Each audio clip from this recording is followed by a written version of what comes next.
सुबह 7 बजे से सारे मीडिया चैनल्स पर एक खबर नशर की गई और उसके बाद फिर तो सोशल मीडिया पे वावेला मच गया। कैप्टन सफदर को अवारी होटल से गिरफ्तार किया गया। एक ट्वीट की गई मरियम नवाज साहिबा की तरफ से और उसमें ये बताया गया कि कमरे का दरवाज़ा तोड़ के कैप्टन सफदर को बाहर निकाला। उस ट्वीट से ये तासुर गया है कि कैप्टन सफदर को आम चोरों की तरह या आम मुलजमान की तरह जो है वो घरों से निकाल के मुंह पे कपड़ा डाल के और जो है ना वो मोबाइल में बिठाया गया। थोड़ी ही देर बाद एक वीडियो आई जिसमें कैप्टन सफदर जो है ऐसा लग रहा है कि पुलिस की एसएचओ वो है और पुलिस की गाड़ी का दरवाज़ा पुलिस का सिपाही खोलता है और उसमें बैठते हैं और चले जाते हैं। तो ये था मामला।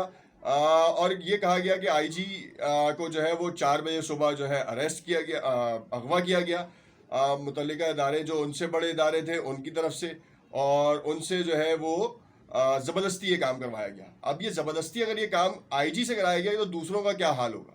मसला ये है कि अगर आईजी को ही अगवा कर लिया गया तो फिर आप किसकी ज़मानत आप दे सकते हैं? क्या आवाम की ज़मानत आप दे सकते हैं?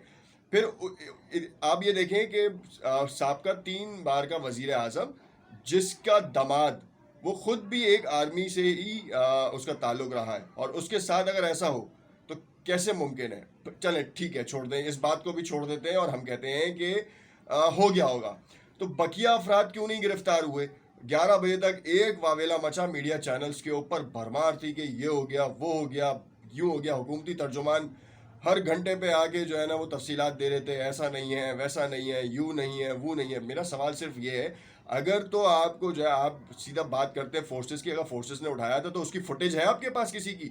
रात 4 बजे आईजी कहाँ था? आईजी भाई अपने घर पे ही होगा या किसी तकरीब में था। अगर किसी तकरीब में था तो तकरीब की फुटेज कहाँ है जहाँ पे मुतल्लिका इदारे, या आप कहते हैं कि जिस इदारे ने नामालूम अफराद ने आईजी को अगवा किया और नामालूम मुकाम पे ले जाने के बाद नामालूम एफआईआर के अगेंस्ट के ऊपर जो है वो गिरफ्तारी अमल में आ गई। ये कैसे? सवाल ये बनता है कि अगर तो किसी के कहने पे आईजी भी अगवा हुए थे तो वो उसकी फुटेज कहाँ है? और अगर ऐसा है तो फिर आईजी की रिट कहाँ है? तो क्या मतलब जो आम कानून है वो कानून की कोई हैसियत नहीं है क्या? कानून से बालातर भी कोई चीज़ है? हमने तो देखा कि चीफ जस्टिस ने कॉल किया और चीफ ऑफ आर्मी स्टाफ जो है वो अदालत में आए। तो ऐसा तो नहीं है, चीफ ऑफ आर्मी स्टाफ अगर जो है वो अदालत का एहतराम नहीं करते और कानून की पासदारी के ऊपर काम नहीं कर रहे होते तो वो क्यों आते हैं अदालत में?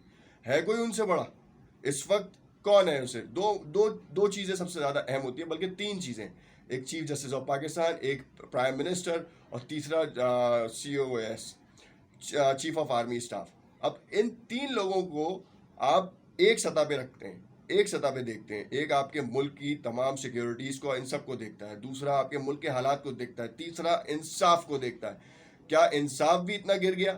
क्या अदालतों ने भी इस बारे में बात नहीं किया? जमानत तो मिल गई, जमानत मिल गई, मगर उसके ऊपर इस्तफसार क्यों नहीं किया गया कि भाई 200 अफराद नामजद हैं, एक की जमानत हुई है, बाकी का है, बाकी को क्यों नहीं गिरफ्तार किया गया? क्या वो रेंज में नहीं आए?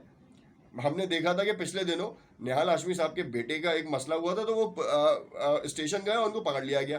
तो आज क्यों नहीं पकड़ा गया? और ऐसे ही है तो फिर बीबी मरियम को भी जो है वो आपको गिरफ्तार कर लेना चाहिए था। फिर उसके साथ साथ उस होटल में और भी लोग थे, उनको क्यों नहीं गिरफ्तार किया गया? और अहाते में ये जब हो गया तो बाकी लोग क्या कर रहे थे? बाकी लोगों का एहतराम नहीं था कि बाबाए कौम के मज़ार के अंदर आप ये काम करें? और कैप्टन सफदर की बात नहीं, ना मरियम नवाज की बात, ना शाहिद खाकान अब्बासी की बात। लोगों का दिमाग कहाँ था? लोग ये सोचते हुए कोई अमल दखल नहीं करते कि हम किधर आए हैं, किसकी जगह पे आए हैं, जिसने पाकिस्तान बनाया उसी के साथ हम इतनी बेहुरमती कर रहे हैं। और फिर आप मादरे मिल्लत का नारा लगा के आप ये सोच रहे हैं कि शायद आप हर चीज़ से बरी ज़िम्मा हो जाएंगे। ऐसा नहीं है भाई। किसने लिखवाया था कुत्तों के ऊपर नाम? ये भूल गए हैं आप? मतलब इतना उलझा दिया इन मामलों को कि उस असल हकीकत पता ही नहीं चल रही कि ये गेम किसका हो गया, किसके खिलाफ हो रहा है। ये दोनों तरफ से उल्टी ही चालें चल रही है। ना हुकूमती वुज़रा किसी बारे में जो है वो आपको सही तरीके से गाइड कर पा रहे हैं, ना तो अपोजिशन के लोग गाइड कर पा रहे हैं। कल रात में हमने देखा पीडीएम का एक बड़ा जलसा हुआ, बहुत कराची में।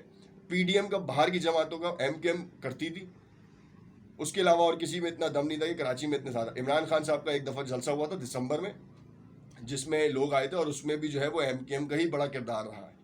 तो वो जलसा कामयाब हुआ। वरना अगर आप कोई जलसा कर लें और यहाँ पे इतनी आवाम देख लें, अगर आप कल के भी जलसे में देखेंगे तो आधे से ज़्यादा मदारिस के लोग थे और दूसरा अंदरून सिंध से लाए हुए लोग थे जिनको बिरयानी और उसके ऊपर काम हुआ है। वैसे ये एमकेएम का खासा रहा है कि आज तक उन्होंने दिया नहीं है, चाहे वो बत्ता अत्ता लिया हो, जो भी किया हो, वो एक अलग बात है। मैं उसकी बात ही नहीं करूंगा कि एमक्यूएम ने भत्ता लिया या नहीं लिया। ये इंसाफ करने वाले इदारे इस बात को वो करेंगे, तस्दीक देंगे। अगर आपने उनके ऊपर जो भी इल्ज़ाम लगाए मनी लॉन्ड्रिंग के, साबित आपने कुछ भी किसी पे भी नहीं किया। इसी तरीके से जितने भी मुकदमात हुए, चाहे वो नवाज शरीफ पे हो, इस पे हो, कम से कम हमें बहैसियत कौम सोचना पड़ेगा कि हम क्या कर रहे हैं और कैसे कर रहे हैं। कहीं तो हम रुकेंगे, कहीं इस मुल्क को हमें सीधा करना है, ना कि ख़राब करना है। सोचना आपको है। अनोखा अंदाज था। मैंने बहुत सारे सवाल भी किए, गटमट भी किए, मगर बहुत सी चीज़ें आपको शायद क्लियर हो गई हो इस बात से। और इस इंटरव्यू को देखते हुए जो है वो अपने कमेंट से आरा करें। हो सकता है हम कोई सवाल हम मिस कर गए हो या कोई चीज़ आपके जहन में हो और हमें बतानी हो तो हम आपको बता सकेंगे। शुक्रिया।